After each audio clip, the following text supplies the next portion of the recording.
everybody, this is Alchemist 2 and I'm back again with another book review. I just recently finished Star Trek Discovery, Desperate Hours, which is written by David Mack. And I wasn't familiar with Mack's work, and I wasn't familiar with the show either. I just thought, oh, it looks interesting, let's see what it's about.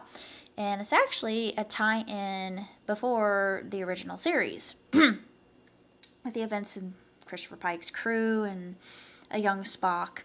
And we have a character named Michelle Burnham, who was raised with Vulcans. I thought, oh, well, that's different. And now that I've read the book, I thought, I gotta see the series now because it's unbelievably written, and I enjoyed the characters and the scenarios that they were involved in, or the big scenario that they're involved in, and it's great peril.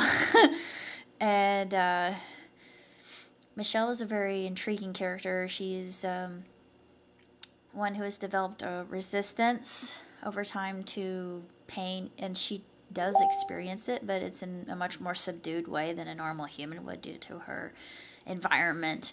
And I love the fact that they quote D.H. Lawrence in here, which is, I've never have seen a wild thing sorry for itself. Be a wild thing, stand up and fight.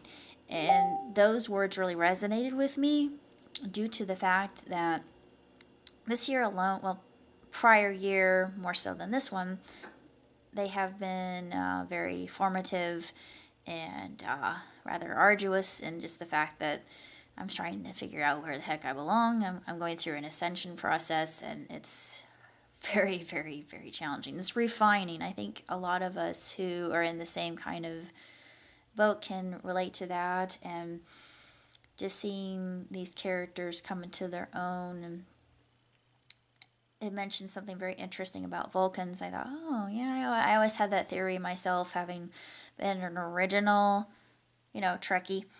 Yeah, I grew up with the series. Well, it was before my time when it actually came out, but Mom and Dad got me into it. I fell in love with it, and it evolved into Next Generation and Deep Space Nine and Voyager. And then Enterprise came along. Enterprise really mucked up the timeline, and you just don't do that. Come on, it's an established timeline. Why are you messing with it? It's perfect the way it is. Of course, for a lot of people, I mean, I'm not a purist. When I saw that J.J. Abrams was doing Star Trek, I was really excited. I was leery. I was kind of dubious. I've seen all of the films so far, including Beyond, which I really, really like. I loved Beyond. I thought Beyond was excellent. I've loved all of the Star Trek films so far. They've just been brilliant and beautifully made, and I'm excited to see what they'll do with the next one. I'm really, really eager because, I mean, I've been a fan my whole life, but Enterprise was the one mistake, I think. It had good intentions, but just the way they were trying to take the series, I thought, why couldn't you have just done New Frontier and made us happy? Just give us a Peter David universe that we all want. And I know a lot of the Trekkies out there and Trekkers, we've been thinking that. I think a lot of us have. Maybe some of us have been a little bit silent about it, but let's take a stand. Let's make a petition. Of course, I don't know how to do that. I don't have my HTML book on me. If I did, believe me, I would start my own HTML petition. Of course, I forget how many signatures you have to have for a petition, but it would have to be done through CBS. And it can be done. Let's get our New Frontier show like we've always wanted, like we've always deserved. And I think, this is a tie-in to Discovery, and Discovery seems like it would be really good. And I absolutely loved it, and I'm looking forward to seeing it. I don't have TV right now, but once I do, I'm going to be watching that, as well as Orville. And Orville is more like our version of Red Dwarf. If you've seen Red Dwarf, you know what I'm talking about. Reason I say that is because it's a satire. It's kind of like Galaxy Quest and Red Dwarf and Hitchhiker's Guide all mashed up into one. And then they did one episode I heard on the radio, just a snippet. It did a serious episode. I thought, oh, they're going into undiscovered territory. For comedies, normally don't get dramatic. They do their dramedies, but I like dramedies too that lean more toward comedy because it's more realistic. I think a lot of us, most of us probably deflect toward humor when a situation becomes a little bit tense, which is what happens in this book quite a bit. But I can't really say that much else about it. I really like the way that Mac writes. He's very, very illustrative. He's descriptive. His raw emotion that these characters go through, and especially with the mind meld scene, was. I almost cried, but I didn't cry. I was surprised, but I give it 2 thumbs way up. Now I have to see the series. I'm excited. I hope it doesn't go down the same pathway that Enterprise did because I can't stand Enterprise. I'm sorry. Other people are like, I love it. I'm like, why? I respect your opinion, but I don't ascribe to it. It wasn't my cup of tea. Earl Grey hot. Sorry, had to. Anyway, make it so #1. Yeah, I'm a nerd. But, oh, jeez.